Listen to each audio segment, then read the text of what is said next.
Le jour est enfin arrivé pour la grande finale de la Supercoupe d'Espagne entre Barcelone et le Real Madrid, où les deux clubs nous offriront le premier El Clasico de l'année, et en plus, nous saurons qui remportera son premier trophée de 2025. C'est pourquoi on vient d'annoncer la composition possible de Barcelone pour ce match très important, et la présence surprise de certains joueurs auxquels personne ne s'attendait, et cela divise actuellement de nombreuses opinions parmi les fans des culés. Je vais maintenant vous présenter la composition de Barcelone pour ce match, et à la fin de la vidéo, je veux connaître votre opinion et si vous apporteriez des changements ou non. En tant que gardien de but, il a été confirmé qu'il y a pratiquement 100% de chances que Szczęsny soit titulaire après ses bonnes performances lors des derniers matchs. En tant que défenseur, beaucoup s'attendaient à ce que Ronald Araujo figure parmi les titulaires, cependant, le duo de défenseurs sera éventuellement formé par Inigo Martinez et Pau Cubarsí car cette paire est déjà très adaptée pour le moment.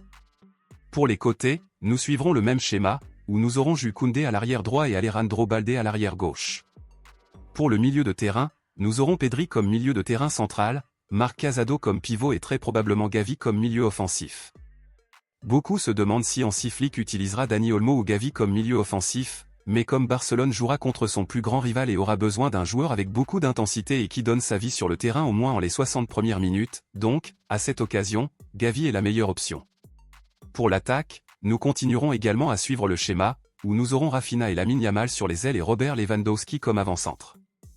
Eh bien, cela est défini comme la meilleure composition de Barcelone pour cette finale de Supercoupe contre le Real Madrid, et avec cela nous espérons que nous sortirons victorieux et surtout champions.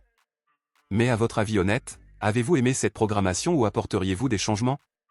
Qui élimineriez-vous et qui mettriez-vous dans le 11 de départ pour ce match très important?